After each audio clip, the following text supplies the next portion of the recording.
Good morning from Lamahatta. আপনাদের সবাইকে আমাদের চ্যানেলে স্বাগত জানাই। লামাহাটার সবথেকে famous tourist place eco pine forest. এছাড়াও তিনচুলের টি গার্ডেন ও তাকদার ক্যাকটাস গার্ডেন তো রয়েছেই।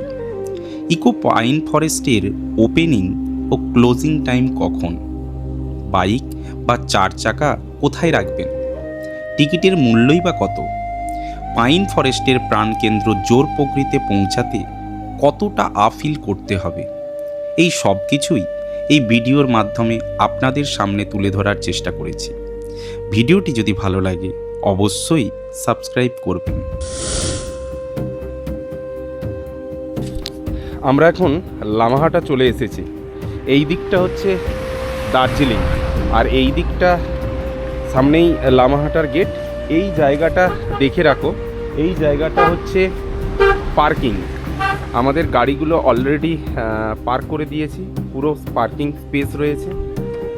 এখন সামনের দিকে যাব। এইটা হচ্ছে লামাহাটা, এখানে টিকিট কাউন্টার।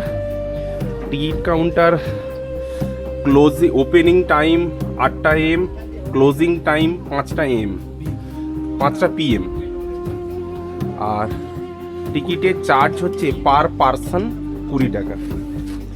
আমাদের টিকিট কাটা হয়ে গেছে। লামাহাটার একটা আলাদা ভাইব রয়েছে, আসল ভাইবটা তো উপরে গেলেই বুঝতে পারবো। এটা হচ্ছে গেট। हाँ अच्छा, लेक जाने का रास्ता। और ऊपर कितना हाइट में है? 750 मीटर। ও ঠিক है, ওকে। তাহলে উপরে 750 মিটার আমাদেরকে যেতে হবে। আর লেক যাওয়ার রাস্তাটা ওই দূরের যে টি হাউসটা আছে, টি হাউসের পাশ দিয়ে। তবে এখানের আসল সৌন্দর্যটা হচ্ছে এই উপরের পাইন ফরেস্ট। ওপরে ওঠার জন্য এই ট্রি হাউসের পাশের যে রাস্তা, সেই রাস্তাটা দিয়ে সামনের দিকে এগোতে হবে। জায়গায় জায়গায় ভেতরে টয়লেটের ব্যবস্থাও রয়েছে। তবে এখন আমরা লামাহাটার এই সিঁড়ি দিয়ে উপরে উঠছি। আমরা তিনজনেই আছি।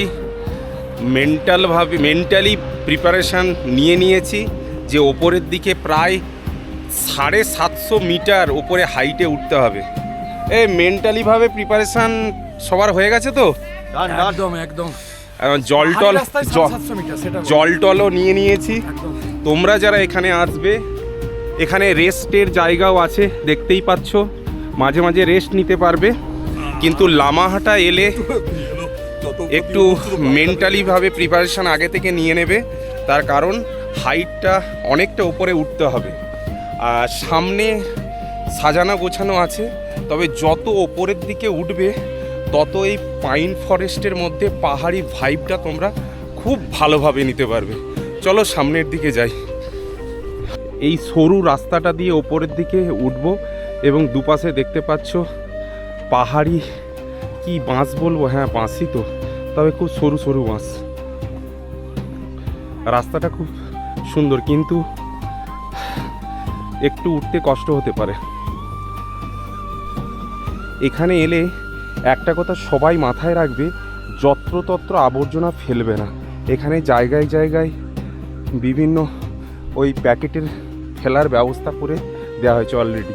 কারণ আমরা তো দেখি প্রচুর মানুষ বিভিন্ন জায়গায় ঘুরতে গিয়ে যেখানে সেখানে লজেন্সের প্যাকেট, চিপসের প্যাকেট ফেলে দেয়। এগুলো কিন্তু পাহাড়ের পরিবেশের খুব ক্ষতি করে। সবুজের গভীরে হারিয়ে যেতে চাইলে লামাহাটার পাইন ফরেস্ট যেন এক স্বপ্নের ঠিকানা। চারিদিকে মাথা উঁচু করে দাঁড়িয়ে থাকা সারি সারি পাইন গাছ, তাদের ফাঁক দিয়ে পাহাড়ের ঢাল বেয়ে নেমে আসা হালকা রোদ আর ঠান্ডা হাওয়ার ছোঁয়া, সব মিলিয়ে এক অপরূপ পরিবেশ।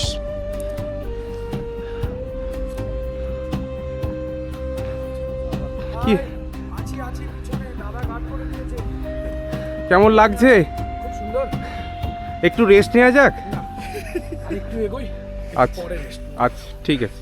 যেহেতু পাইন ফরেস্টের মধ্যে সূর্যের আলো কম পৌঁছায়, এখানে জায়গায় জায়গায় কিন্তু এরকম ফার্ন তোমরা দেখতে পাবে। কিছু শর্টকাট রাস্তাও ইউজ করতে পারো তোমরা। এই যেমন এখন আমরা একটু শর্টকাট রাস্তা নেব, তবে শর্টকাট রাস্তা নেওয়ার ক্ষেত্রে খুব সাবধান সাবধান সাবধান। এক্ষুনি আমাদের বড় ভাই একটু ডিসব্যালেন্স হয়ে যাচ্ছিল, উঠেছে।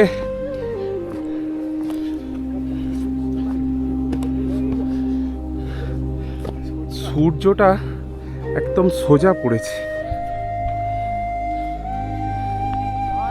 লামাহাটার পাইন ফরেস্টের মধ্যে দিয়ে হাঁটছি। এখানকার ভিউ সত্যিই অসাধারণ। তোমাদেরকে একটা ভিউ দেখাচ্ছি, জাস্ট দেখো দেখো। সোজা পাহাড়ের খাড়া ঢাল, তার সঙ্গে পাইন গাছগুলো দাঁড়িয়ে আছে। একটা কথা বলি, দেখো পাইন গাছের গোড়াতে সেরকমভাবে কোনো কিন্তু গাছপালা নেই। আমি একটি ভিডিওতে দেখেছিলাম এই যে পাইন ফরেস্টের যে পাতা, সেই এই পাতাগুলো এই পাতার মধ্যে প্রচুর পরিমাণে অ্যাসিড থাকে, এবং এই পাতা যখন মাটিতে পড়ে সেখানে আর অন্য বড় বড় গাছ নাকি হয়নি, এবং এই গাছ না হওয়ার কারণে মানে পাহাড়ের যে ইকো ডাইভার্সিটি সেটা নাকি অনেক ক্ষেত্রে ব্যাঘাত হয়। এবং ভিডিওতে এটাও দেখেছিলাম যে এই পাইন গাছ এগুলোকে আর্টিফিশিয়ালভাবে এখানে এসে লাগানো হয়েছে, এবং সেই কারণে এই গাছের গোড়াতে আর অন্য কোনো গাছ কিন্তু দেখা যাচ্ছে না। ঘাস আছে, কিন্তু পাহাড়ে যে বিভিন্ন ধরনের বড় বড় পুরো জঙ্গল থাকে, এখানে কিন্তু সেই জঙ্গল দেখা যায় না। জেনারেলি আরও যে লাভা বা আরও অন্যান্য জায়গাতে যে পাইন গাছগুলো আছে সেখানেও কিন্তু তাই পাইন ফরেস্টের ভেতরে আদার্স অন্য গাছের জঙ্গল কিন্তু দেখা যায় না। এখানে এসে কিন্তু সেটাই দেখতে পাচ্ছি। আলটিমেট 750 মিটার ওপরে লামাহাটার এই ইকো পার্কের জাস্ট একদম টপে পৌঁছে গেলাম। এইখানটায় একটা পুকুরি আছে, এখানে এই পুকুরিটার নাম হচ্ছে জোর পুকুরি। তো পুকুরিটার চারিদিকের ভিডিওটা নেব। যারা একটু নিরিবিলি পছন্দ করেন তারা অবশ্যই এই লামাহাটার ওপরে এই পুকুরিতে আসতে পারেন। উপরে আসতে গেলে একটু কষ্ট হবে ঠিকই, কিন্তু এই পুকুরির পাশের রাস্তা দিয়ে একটু হেঁটে গেলে আপনাদের খুবই ভালো লাগবে। তার সঙ্গে একটু ঠান্ডা বাতাস। এখানে সব জায়গাতেই পাহাড়ের একটা দৃশ্য কমন, প্রতিটা জায়গাতে এই হলি ফ্ল্যাগগুলো কিন্তু লাগানো থাকে। এটাই এখানকার একটি বিশেষত্ব। পুকুরিটাও খুব সুন্দরভাবে সাজানো গোছানো হয়েছে, তবে পুকুরিতে নাবার যাবে না, কারণ অলরেডি এখানে রূপ দিয়ে পুরো বাঁধা আছে। তবে চারপাশে কিন্তু ঘুরতে পারবেন, কোনো সমস্যা নেই।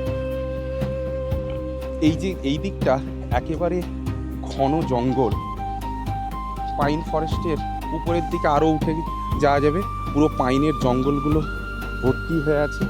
আর পুকুরির একদম অপোজিট সাইডটা একদম নিরিবিলি, কারণ এখানে টুরিস্ট বা পর্যটকরা খুব একটা আসছে না। দেখছি সামনের দিকে সবাই বসে আছে, আসলে অনেকটা ডিস্টেন্স কভার করে এসেছে তো প্রত্যেকেই হাঁপিয়ে গেছে। ওই দূরে দেখতে পাচ্ছেন অনেক টুরিস্ট সেখানে বসে আছে। আপনারা চাইলে পুকুরির অপোজিট সাইডটা একটু ঘুরে দেখবেন, পাহাড়ের যে আসল ভাইব এইখানে আপনারা পাবেন। লামাহাটা ইকো পার্কের ঠিক ভেতরে এইখানে পাহাড়ি যে ড্রেসগুলো হয় সেগুলো তোমরা এখান থেকে নিতে পারো। পার পার্সন 50 টাকা করে নিচ্ছে। এই ড্রেসগুলো পরে তোমরা ফটো ভিডিও করতে পারো। লামাহাটার এই পাইন বন মনকে এনে দেয় এক অদ্ভুত শান্তি। যদি প্রকৃতির কোলে কিছুটা সময় নিজেকে খুঁজে নিতে চান তবে লামাহাটার পাইন ফরেস্ট নিঃসন্দেহে আপনার জন্য এক আদর্শ গন্তব্য।